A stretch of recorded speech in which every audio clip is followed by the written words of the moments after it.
Doctor साहब आपको खुश आमदीद कहते हैं सदाए रमज़ान में। वालेकुम सलाम जी। सर सबसे पहला और बुनियादी सवाल तो आजकल यही है कि क्या गुर्दों के मरज़ में जो मुब्तला मरीज़ हैं ये रोज़ा रख सकते हैं, और जो लोग डायलिसिस पर हैं या जिनके गुर्दे में पथरी है, इस हवाले से ज़रा गाइड कीजिएगा। हाँ जी, बिल्कुल गुर्दे के जो मर्ज़ के लोग हैं जी वो बिल्कुल रोज़ा रख सकते हैं, लेकिन अगर गुर्दे की कमज़ोरी इब्तदाई लेवल की है तो हम इस तरह जिस तरह गुर्दे के मर्ज़ को डिवाइड करते हैं CKD 1 to 3, तो जिनके गुर्दों की कमज़ोरी इस मेयार की हो कि उनका गुर्दे का फंक्शन 30% से ज़्यादा है, उनके गुर्दे 30% से ज़्यादा काम कर रहे हैं और उनके गुर्दे का फंक्शन स्टेबल है, तो बिल्कुल वो फास्ट कर सकते हैं, वो रोज़ा रख सकते हैं।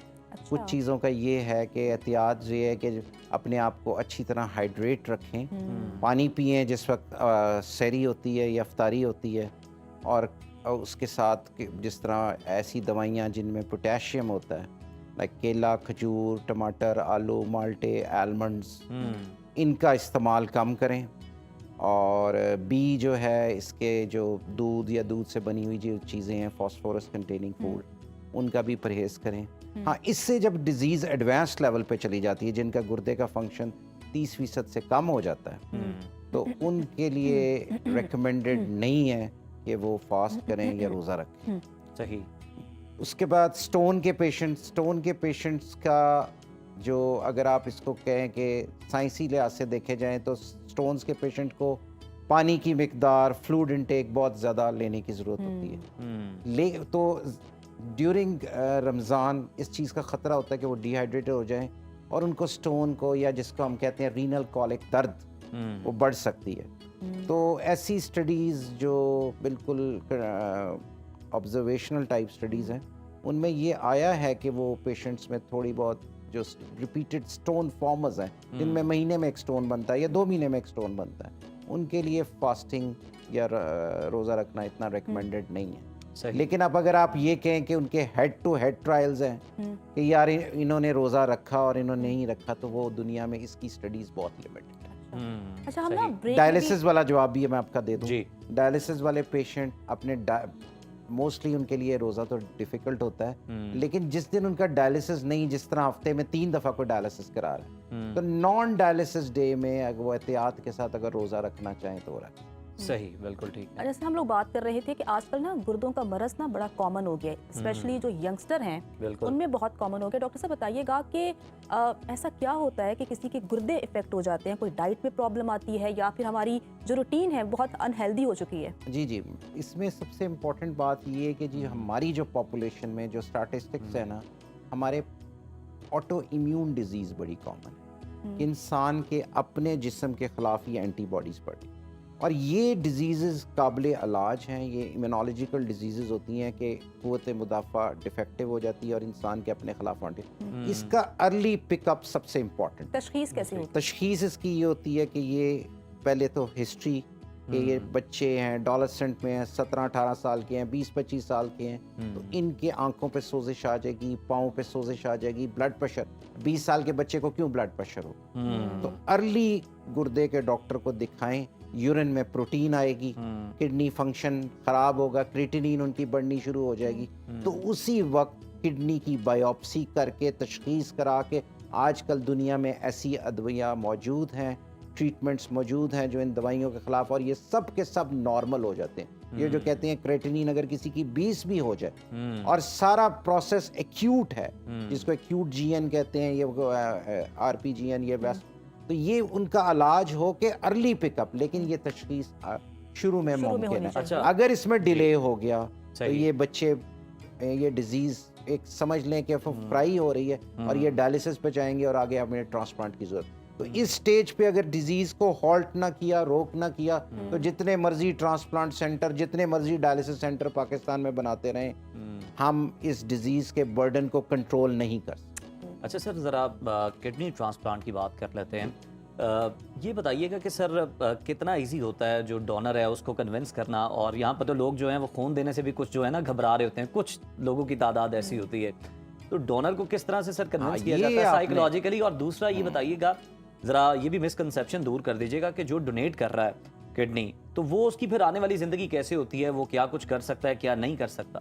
हाँ, ये आपने $1 मिलियन जिसको क्वेश्चन है ना, वो that you have asked $1 million, उसमें ये है कि डोनर्स को वाकई कन्विंस करना बड़ा मुश्किल। अब ये है कि केयरफुली स्क्रीन डोनर को इस तरीके से देखा जाए कि उसमें आइंदा 40-50 साल की ज़िंदगी में उसको कोई किडनी फेलियर का रिस्क ना हो, उसके यूरिन में कोई प्रोटीन नहीं आती, उसकी शुगर टॉलरेंस वो मोटा ना हो, ठीक है। ये केयरफुली स्क्रीन डोनर्स अगर हों तो उनकी 20 साल की दुनिया में स्टडीज़ मौजूद हैं कि उनकी ज़िंदगी में किडनी फेलियर का रिस्क सिर्फ 0.3%, ठीक है। केयरफुली डन स्टडीज़, अच्छी स्टडीज़। लेकिन कन्विंस करना पाकिस्तान में, जिस तरह आपने कहा है, वो तो मेरे मुंह की बात आपने छीन ली, इतना मुश्किल हो जाता है। लोगों में इतनी मिसकंसेप्शंस होते हैं, लोग कहते हैं कि हम गुर्दा देंगे तो इसके बाद हम कोई भारी काम नहीं कर सकते, हमारी बाप बनने की सलाहियत ख़त्म हो जाएगी, हमारी माँ बनने की सलाहियत कर, तो ये सब बिल्कुल मिसकंसेप्शंस हैं। भारी काम भी कर सकते हैं, नॉर्मल लाइफ भी गुजार सकते हैं। अच्छा। आपके रिसिपिएंट की भी जान बच जाएगी, वो भी 20-25 साल अच्छी ज़िंदगी, अगर जिंदा आदमी का गुर्दा मिल जाए, और उसकी भी उसी तरह ज़िंदगी। और रिप्रोडक्टिव सिस्टम जो है ना, वो इस तरह के जेनिटो यूरिनरी सिस्टम से बिल्कुल माँ बनने की सलाहियत या बाप बनने की सलाहियत का गुर्दे की बीमारी से कोई ताल्लुक। बिल्कुल ठीक है, बिल्कुल सही है। ये बड़ा ज़रूरी है ये लोगों को बताना, क्योंकि बहुत सारी जो है मिसकंसेप्शंस वो आप जैसे जो लोग हैं वही दूर कर सकते हैं, वही समझा सकते हैं। सर ज़रा ये भी बता दें कि हम बड़े अपने इर्द गिर्द देखने हैं, जिस तरह जन्नत ने भी बात की, लोग पथरी की बड़ी शिकायत कर रहे होते हैं, और ख़ास तौर पर ये जो नौजवान हैं अब जो इसका शिकार हो गया है, वो स्टेजेस होंगी उसकी डिफरेंट, तो ज़रा बता दीजिएगा कि किस स्टेज में क्या करने की ज़रूरत है, डाइट किस तरह की लेनी चाहिए, क्या करना चाहिए? जी जी, उसमें पथरी के मर्ज़ की सबसे इम्पॉर्टेंट बात मैं आपको ये बता रहा हूँ कि अगर कोई रुकावट वाली पथरी है और वो कंजर्वेटिव ट्रीटमेंट, मतलब फ्लूइड से या कोई बॉर्डर लाइन है कि फ्लूइड से या पानी से या कोई इलाज से कोई 1-2 हफ्ते तक नहीं निकलती, और वो गुर्दे में फंसी हुई है, गुर्दे की नाली में फंसी हुई है या मसाने में फंसी हुई है, तो उसको फ़ौरन आप यूरोलॉजिस्ट से मशवरा करना चाहिए। और उसको ऑब्स्ट्रक्शन जो है ना, जिसको कहते हैं रुकावट, ज़्यादा देर तक पड़ी नहीं रहनी चाहिए कि रुकावट जो है वो गुर्दे को फेल कर देती है। तो ये एक किस्म का आप समझ लें कि ये मतलब क्रिमिनल इवेंट है कि किसी के गुर्दे पथरी की वजह से फेल हो जाए और वो डायलिसिस पर। इसका मतलब है निगलेक्टेड। ट्रेडिशनल डॉक्टर्स क्या करते रहते हैं, उनको दवाइयाँ देते थे, हकीमी दवाइयाँ चलती रहती हैं, होम्योपैथिक दे रहे हैं कि ये निकल जाएगी। तो हमारे पास आते हैं वो इसी तरह ही कि वो बिल्कुल गुर्दे छोटे हो जाते हैं, गुर्दे के मुंह पर पथरी पड़ी होती है, उसका इलाज नहीं हो रहा था और एंड स्टेज। अब देखें ना, पूरे एक काबिल इलाज मत, जिसके बाद उसकी नॉर्मल ज़िंदगी हो जाएगी, उसके बाद फिर आप डायलिसिस पे चले जाएं, ट्रांसप्लांट की, पूरा लाइफ स्टाइल जो है ना आपका, life, it's a life changing event. तो उसकी प्रिवेंशन, और हमारा मुल्क भी स्टोन बेल्ट है, पेशेंट को स्टोन्स इधर ज़्यादा बनते हैं, जनूबी पंजाब में बहुत ज़्यादा स्टोन्स हैं, तो सिट्रेट जो है हमारे जिस्म में वैसे लो होता है, तो इसमें हाइड्रेशन बहुत ज़्यादा इम्पोर्टेंट है। सिट्रेट वाले फूड, माल्टे वगैरह, स्कंजी वगैरह, ये बहुत नमक कम। बहुत अच्छा पॉइंट और मिसकंसेप्शन है हमारे अंदर कि हम कहते हैं कि हम ऑपरेट ना करवाएं, कोई हमें दवाई दे दे कि हम ठीक हो जाएं। वो कहते हैं नीम हकीम खतरा जान। बिल्कुल। इस तरह के डॉक्टर्स के पास हम जाते हैं और नुकसान करवा बैठते हैं। सर, जैसा कि आपने, हम डाइट की बात कर रहे थे, क्या खाना चाहिए क्या नहीं खाना चाहिए अगर आप गुर्दों के मरज़ में मुब्तला हैं। अच्छा, चाय, coffee, cold drinks, hard drinks, ये भी गुर्दों को मुतासिर करती नहीं, ये मिसकॉन्सेप्शन है। अच्छा। हाँ, ये अब देखें ना, कोल्ड ड्रिंक्स, अब फॉर एग्जांपल जिसके एडवांस्ड किडनी डिजीज़ है, उसको पानी की मिकदार कम लेनी है, तो उसमें फ्लूइड इनटेक में सारी चीज़ें आ जाएंगी, उसमें कोका कोला भी आ जाएगी, उसमें पेप्सी भी आ जाएगी, उसमें चाय भी आ जाएगी, उसमें लस्सी भी आ जाएगी। तो क्योंकि उनकी फ्लूइड रिस्ट्रिक्शन करती है तो उसका पार्ट हो सकते हैं, लेकिन इटसेल्फ ये नहीं है कि पेप्सी की वजह से किसी के गुर्दे फेल हो गए, स्टिंग की वजह से किसी के गुर्दे फेल हो गए, तो ये भी इस तरह की बहुत। लेकिन एक चीज़ जो बहुत इंपॉर्टेंट है, बॉडी बिल्डिंग जो करते हैं, एनाबॉलिक स्टीरॉइड्स की वजह से खास बीमारी FSGS हो जाती है, जिसकी वजह से किडनी फेल हो।